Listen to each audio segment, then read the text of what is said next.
Apenas os netos legítimos recebem uma fatia do bolo. Meu pai sorriu de forma presunçosa. Minha filha abaixou o prato. Meu marido olhou para meus pais, depois para nossa filha, e, sem nenhum aviso, bateu levemente no copo, levantou-se e disse algo que deixou todos pálidos. Estávamos há apenas 15 minutos no que deveria ser um jantar familiar inofensivo quando meu pai falou isso. Logo depois que o assado chegou à mesa e alguém fez um comentário preguiçoso sobre o molho estar grosso demais, daquelas conversas em que ninguém presta atenção de verdade, mas todo mundo concorda só para não estragar a paz.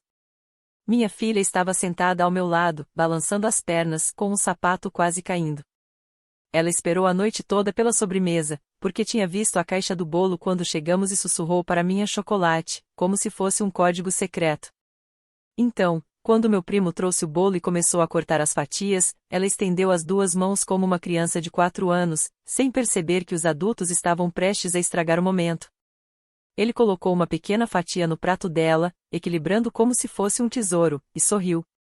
E então meu pai, tomando um gole de vinho com aquele sorriso presunçoso que eu cresci odiando, mas aprendi a ignorar, disse em voz alta, alto o suficiente para todos ouvirem: apenas os netos legítimos recebem uma fatia do bolo.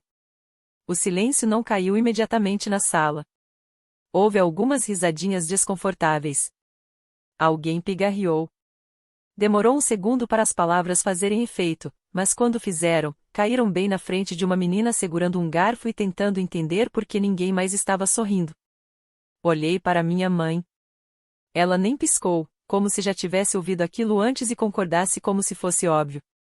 Meu irmão de repente se interessou de verdade pelo celular. Meu primo ficou olhando para o prato. E meu marido, ele apenas encarava meus pais. Então ele se levantou, sem pressa, sem drama, apenas como quem já tinha tido bastante. Tocou levemente no copo com o cabo do garfo. O som ecoou alto demais para um gesto tão pequeno. E então ele falou: se vocês não consideram minha filha sua neta, então não fazem mais parte dos assuntos desta família. E, se estão se perguntando se isso inclui o dinheiro que vocês recebem toda semana, sim, isso termina hoje à noite. Eu não me movi. Não respirei. Minha mãe olhou para cima, como se fosse falar algo, mas ele a interrompeu antes que pudesse abrir a boca.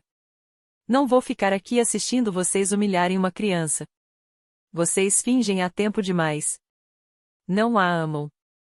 Já deixaram isso claro, então não tem mais direito de se beneficiar de nós. Então ele se sentou, serviu água para si mesmo, calmo como nunca. E pela primeira vez na vida, meu pai não teve nada a dizer. Queria poder dizer que aquele momento foi libertador ou poderoso, mas, na maior parte, parecia que algo se quebrava. Algo que eu vinha remendando com fita adesiva há anos. Eu inventava desculpas para eles, os defendia para meu marido, dizia que eles iam mudar de ideia, mas eles nunca mudaram. Nunca mudariam. Nunca enxergaram minha filha como minha. Mal a enxergavam. E para quê? Biologia. Quando me casei com meu marido, não foi por alguma fantasia. Foi porque eu o amava e amava minha filha. Não era complicado, até meus pais transformarem em algo assim. O que eles não sabiam era que os $700 que recebiam toda semana não vinham de alguma conta misteriosa. Vinham de mim, ou melhor, do meu marido, através de mim. Ele nunca se importou, nunca questionou. Eu disse que eles estavam passando dificuldades e ele apenas respondeu: faça o que precisar fazer. Eles nunca agradeceram, nunca reconheceram. Apenas esperavam, como se tivessem direito. Agora, não tinham mais. Depois do jantar, coloquei minha filha no banco de trás e a prendi no cinto. Ela estava sonolenta, sem realmente entender o que tinha acontecido. Beijei sua testa e disse que estava orgulhosa dela. Quando chegamos em casa, servi um copo de vinho e sentei em silêncio. Sabia que meu telefone iria vibrar, que haveria mensagens raivosas, ligações, acusações. Eles diriam que eu era ingrata, que os traí, que deixei meu marido me controlar. Mas a verdade era que eles nunca me respeitaram. Nem como mãe, nem como esposa, nem como pessoa. E agora estavam prestes a aprender o que significava perder a única pessoa que sempre lhes estendeu a mão. As mensagens começaram antes mesmo de entrarmos na garagem. Primeiro, a indignação previsível da minha mãe, então agora seu marido decide por vocês dois. Você deixou ele nos envergonhar na frente de todo mundo. E mais uma, alguns minutos depois, você realmente acha que cortar os pais faz de você uma heroína? Isso só mostra o quão perdida você está. Meu pai também não perdeu tempo, você nos deve mais do que imagina. E então veio a verdadeira pérola, vamos conversar em breve. Só você e nós, sem ele por perto. Fiquei olhando para o telefone na mão, depois coloquei-o virado para baixo no balcão da cozinha e não o peguei mais naquela noite. Minha filha adormeceu em menos de 10 minutos após chegarmos em casa. Ela não entendia nada do que tinha acontecido, mas mesmo com 4 anos, sentia que algo estava errado. Meu marido não disse nada enquanto a arrumava para dormir. Quando voltou para o andar de baixo, serviu um drink para nós dois e sentou ao meu lado em silêncio. Não precisávamos falar sobre isso. Já estava decidido. O que meus pais não sabiam era que eu já tinha parado o pagamento automático antes mesmo da sobremesa terminar. Minhas mãos tremiam embaixo da mesa enquanto eu fazia login no celular, cancelava a transferência e ficava olhando para a tela de confirmação como se isso mudasse algo em como eu me sentia. Não mudou. Pensei que talvez eles se acalmassem depois de alguns dias.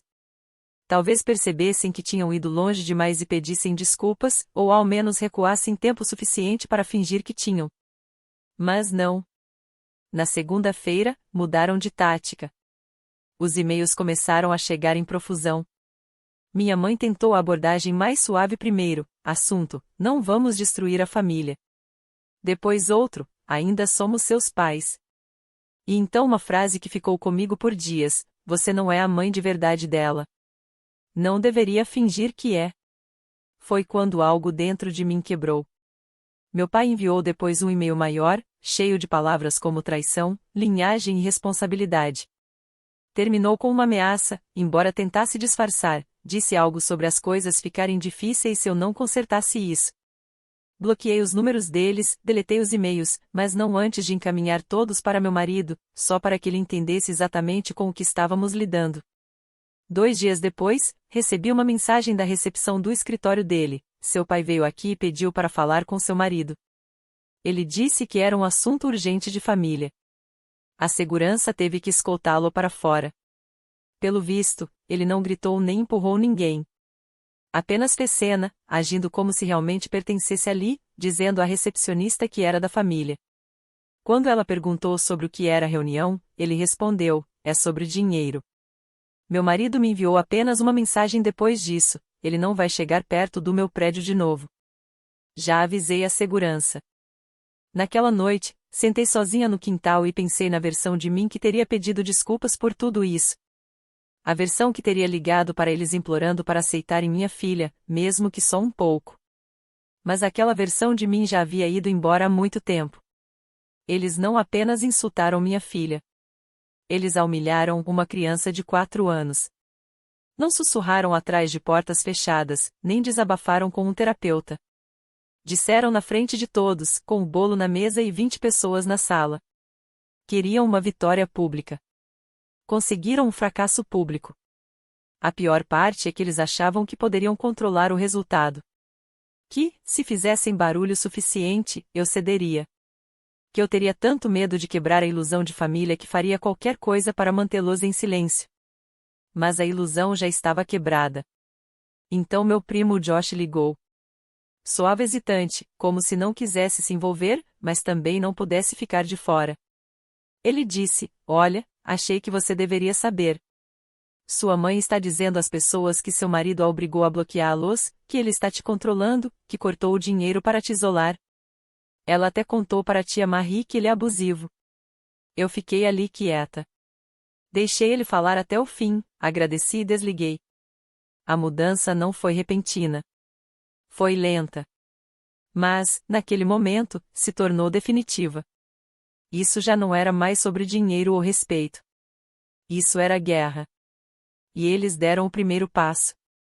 Começou do jeito que sempre começa com eles, silencioso, manipulador e calculado para parecer inocente. Primeiro, uma mensagem de voz da minha mãe. A voz baixa, doce, falsa. Acho que todos dissemos coisas que não queríamos. É hora de seguir em frente. Vamos voltar ao normal. Me ligue. Em seguida, veio um e-mail. O assunto: reconstruindo a confiança. 2 parágrafos de desculpas pela metade, a maior parte culpando meu marido por me afastar deles. Ela dizia que estavam dispostos a deixar o drama de lado, se eu estivesse pronta para admitir que o jantar tinha saído do controle. Falava que eu deveria considerar tudo o que eles tinham feito por mim e como eu havia mudado desde o casamento. Mudado. Eu havia mudado. Eu havia criado coragem. Era isso que eles não suportavam. Após 2 semanas de silêncio da minha parte, o tom virou. As mensagens ficaram frias, agressivas. Uma delas veio do meu pai, um verdadeiro espetáculo de ego. Alegava que cortar o apoio financeiro era imprudente, que eu tinha uma dívida moral com eles por me criarem e que agora eles corriam o risco de perder a casa por causa do meu ataque emocional. Ele escreveu: "Você não era ninguém antes de nós. Lembre-se disso." E perto do final do e-mail, uma frase que não soou bem: "Não nos force a cobrar o que nos é devido." Não estava claro o que isso significava. Propriedade, dinheiro, minha filha. Essa era a característica dos meus pais, nunca diretos. Gostavam de ameaças com apenas a dose certa de ambiguidade para te deixar adivinhando, com medo. Encaminhei o e-mail para meu marido e, pela primeira vez desde o jantar, vi algo diferente no rosto dele. Ele não estava com raiva. Estava focado, calmo, mas firme. Ele disse apenas uma coisa: "Vamos garantir que eles não possam tocar em nada." Nas 48 horas seguintes, agimos rápido. Nosso consultor financeiro revisou todas as contas. Qualquer coisa que eu tivesse coassinado, fechamos ou transferimos.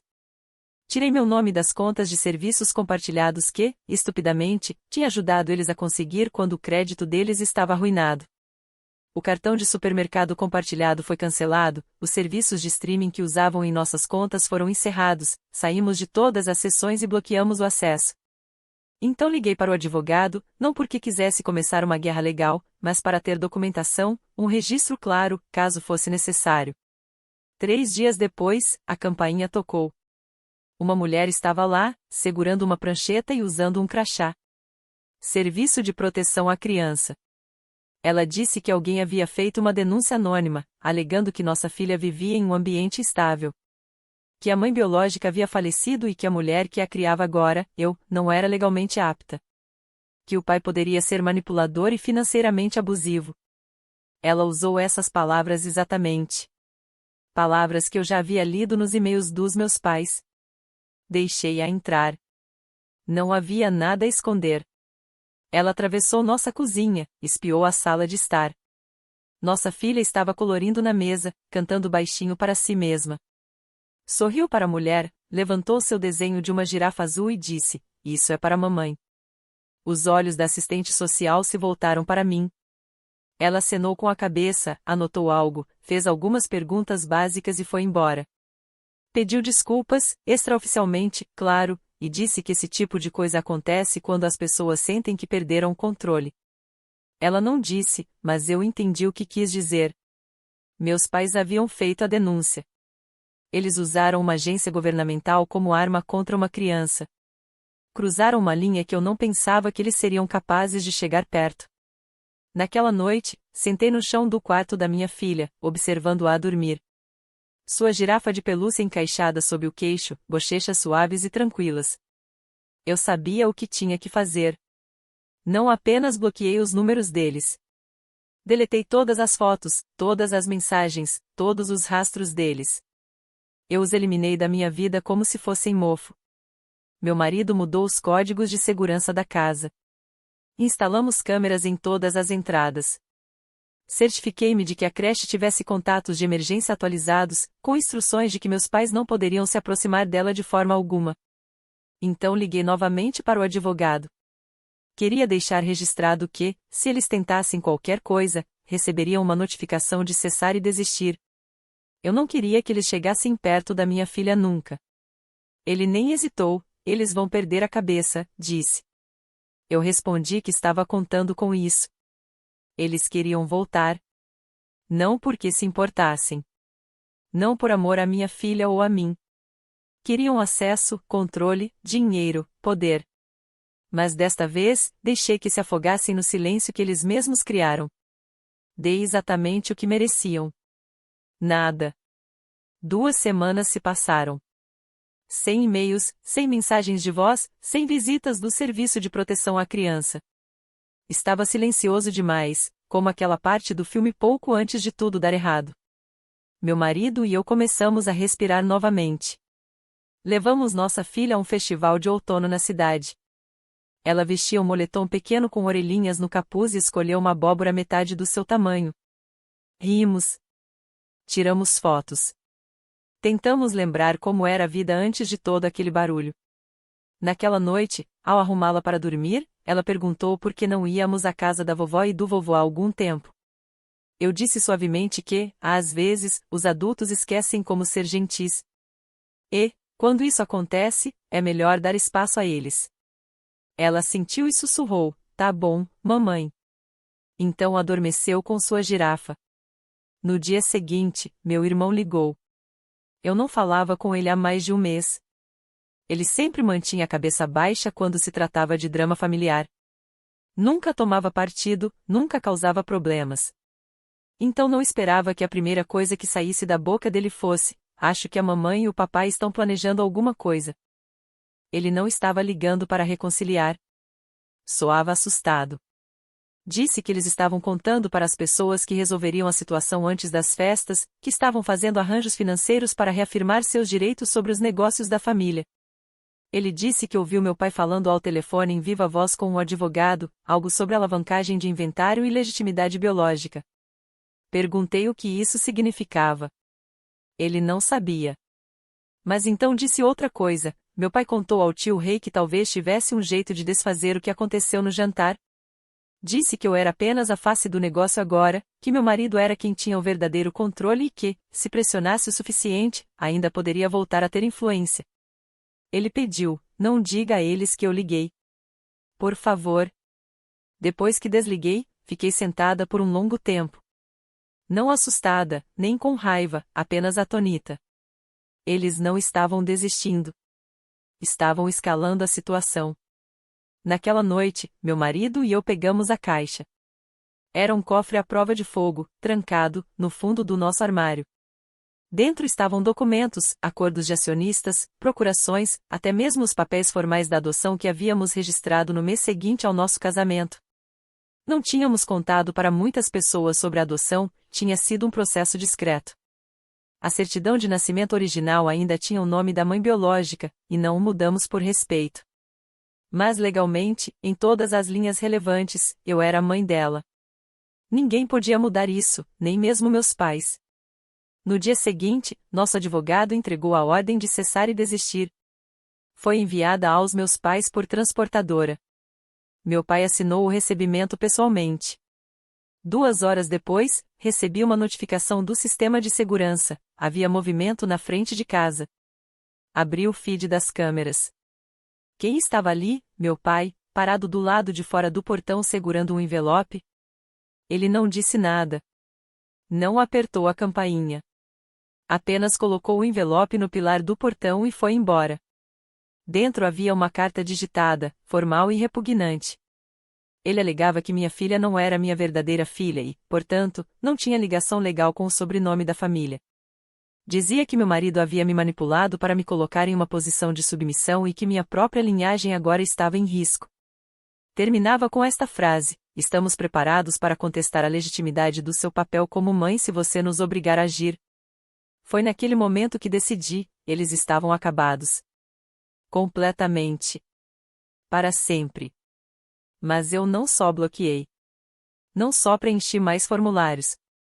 Fui um passo além. Meu marido e eu convocamos uma reunião com o conselho da empresa da família, a mesma que meus pais ajudaram a fundar décadas atrás, mas que agora estava totalmente sob nosso controle. Meu pai ainda constava tecnicamente como fundador honorário, um título vazio, sem poder real. Naquela tarde, removemos o título. De forma permanente, legal, pública e com votação unânime. Trocamos as fechaduras do prédio administrativo, fizemos um comunicado interno explicando a separação e, por fim, tomamos uma última decisão. Renomeamos a empresa. Colocamos o nome da nossa filha. Na verdade, o nome do meio dela, discreto, elegante, forte. A nova placa estava na porta em menos de uma semana. A primeira vez que meu pai a viu, ele apareceu de novo. Dessa vez no escritório. Mas não passou da recepção. E, dessa vez, ele não foi escoltado para fora. Ele foi ignorado. Ninguém sequer o reconheceu, porque naquele momento ele não era mais ninguém. Depois da mudança de nome, houve uma calmaria, como o olho do furacão. Eu sabia que não duraria. O silêncio não tinha cheiro de rendição, tinha cheiro de estratégia. Uma semana passou, talvez 9 dias, antes de tudo começar a desandar outra vez. Primeiro, bem devagar, e-mails de fornecedores perguntando se havia ocorrido uma mudança na liderança. Um deles até disse ter recebido uma ligação de alguém se apresentando como fundador, alertando que a empresa estava em disputa e que não deveriam aceitar novos contratos sem a assinatura dele. Nós sabíamos exatamente quem era. Ele estava usando o título que tínhamos retirado semanas antes. Fundador. Como se isso ainda significasse alguma coisa, como se tivesse significado um dia, considerando que ele não movia um dedo há mais de 10 anos. Ele se agarrava àquele título como se fosse sua última forma de existir. Quando começamos a esclarecer a situação com cada fornecedor, a história desabou rapidamente. Meu pai havia contatado várias pessoas ligadas à empresa, clientes, antigos fornecedores, até ex-funcionários, dizendo que havia fraude, que eu era mentalmente instável e que meu marido manipulava tudo por trás das cortinas. Era assassinato de reputação. Cru e simples. Mas o próximo golpe não veio pelo negócio. Veio através da minha filha. Uma manhã, justo quando eu estava prestes a levá-la à creche, a diretora ligou. Disse que 2 pessoas haviam aparecido pedindo para buscar minha filha. Um homem e uma mulher afirmaram ser os avós dela e que eu havia dado permissão. Felizmente, eles não constavam na lista de autorização e foram imediatamente barrados, mas a diretora soava abalada. Ela nem está aqui hoje, disse. Eles não sabiam disso. Pensaram que ela estaria esperando. Desliguei e liguei para nosso advogado antes mesmo de terminar de amarrar os sapatos. Isso não era mais drama pequeno. Era interferência. Era sério. Naquela tarde, já tínhamos uma ordem formal de não contato registrada. Cópias enviadas para a creche, para o pediatra da minha filha, para a empresa de segurança da nossa casa. Garantimos que houvesse linguagem legal estabelecendo que, se qualquer um deles chegasse perto dela novamente, lidariam com a polícia, não com advogados. Meu marido permaneceu calmo, mas ainda assim trocou todas as fechaduras da casa naquela noite. Então veio o movimento final. 2 dias depois, fomos notificados com documentos legais. Meus pais estavam nos processando não por custódia, não por difamação, mas por danos emocionais e financeiros. A base da alegação deles era que eu havia abandonado meus deveres como filha, que a remoção pública dos nomes deles da empresa causou humilhação irreparável e que os pagamentos semanais de $700 haviam criado uma dependência que nós interrompemos ilegalmente. Eu ri quando li a parte em que diziam que eu havia cortado a linha de vida deles por despeito. Eles achavam que, depois de tudo, o relatório do Serviço de Proteção à Criança, a tentativa na creche, a difamação, ainda poderiam usar os tribunais para tirar algo de nós. Nosso advogado tratou do caso rapidamente. Não havia mérito algum. O caso foi arquivado antes mesmo de chegar a uma audiência. Mas deixou algo cristalino: eles nunca iam parar. Não estavam tentando consertar nada. Não estavam tentando curar feridas. Estavam tentando ganhar algo. Qualquer coisa. Dinheiro, poder, controle, até mesmo atenção. Então fiz algo que nunca imaginei fazer: contei toda a verdade para o resto da família. Não fiz isso online. Não publiquei nada dramático. Organizei um pequeno encontro em um espaço comunitário. Sem pressão. Apenas um aviso tranquilo para todos que algum dia haviam perguntado por que eu me afastava dos meus pais. A maioria veio: tias, tios, primos, até meu irmão, que tinha parado de responder depois de me alertar antes. Levei tudo: os e-mails, a ordem de cessar e desistir, a carta que eles deixaram no portão, o relatório da creche, até as imagens da câmera de segurança. Não gritei, não chorei. Apenas deixei a verdade falar. Quando terminei, disse o seguinte: não estou pedindo que vocês os odeiem, mas estou pedindo que parem de me cobrar para perdoá-los. Eu terminei. Minha filha não é uma peça de xadrez. Meu casamento não está em negociação, e minha paz não é um presente que eles possam pegar emprestado. Saí antes que alguém pudesse responder. Mais tarde, naquela noite, meu irmão me enviou uma mensagem, apenas 2 palavras: era a hora. Na manhã seguinte, acordei com 5 chamadas perdidas da minha mãe. Não ouvi as mensagens de voz. Deletei todas antes mesmo de terminar de baixar. Depois, bloqueei todos os números que eles já haviam usado. Não senti orgulho. Não me senti triunfante, mas me senti limpa. E, pela primeira vez em anos, não olhei para trás. Já se passaram 4 meses. 4 meses desde que bloqueei os números deles, cortei a última corda que me prendia a pessoas que só sabiam tirar. 4 meses de silêncio, paz e reconstrução. Não vou fingir que foi perfeito. Às vezes, nos momentos de silêncio, ainda penso neles. Não com saudade, nem com amor, apenas com um estranho vazio, como quando você percebe que um lugar que costumava visitar não existe mais. Algumas noites, lembro de como meu pai me trazia doces do posto de gasolina quando eu era pequena, ou de como minha mãe cantarolava enquanto lavava a louça. Coisas suaves, pequenas coisas que tornam mais difícil acreditar que eles se tornaram quem são agora. Mas então me lembro de uma criança de 4 anos segurando um garfo e olhando para um prato de bolo que disseram que ela não merecia. E é nesse momento que a dor desaparece. Sempre que recebo notícias de alguns parentes, meu irmão ainda me mantém informada, com cuidado. Ele diz: nossos pais não pararam de tentar contar a própria versão da história. Como você se voltou contra eles, como seu marido te manipulou, como eles foram expulsos do próprio negócio da família.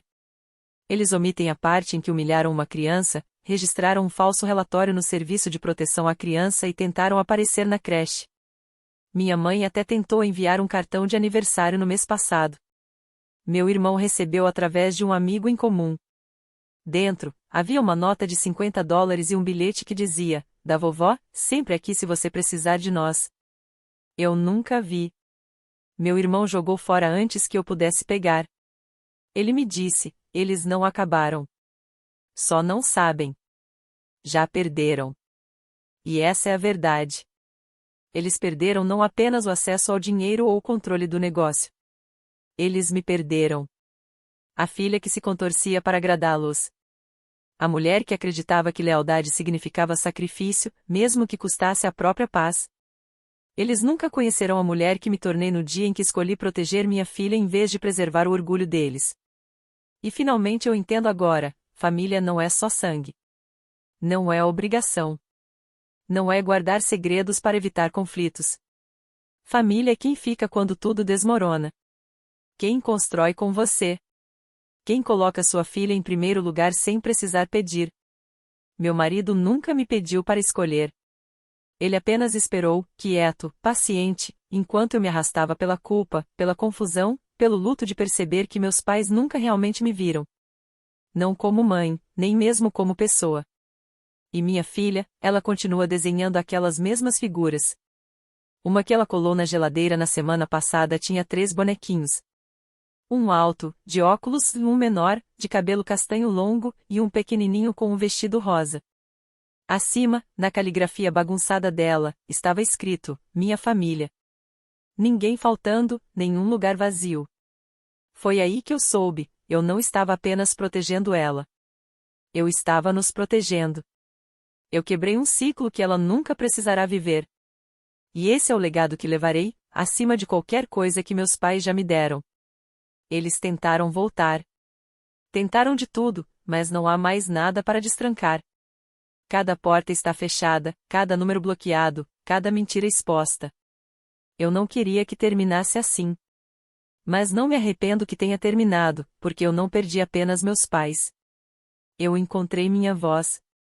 Encontrei minha paz. Encontrei a vida que quero para minha filha.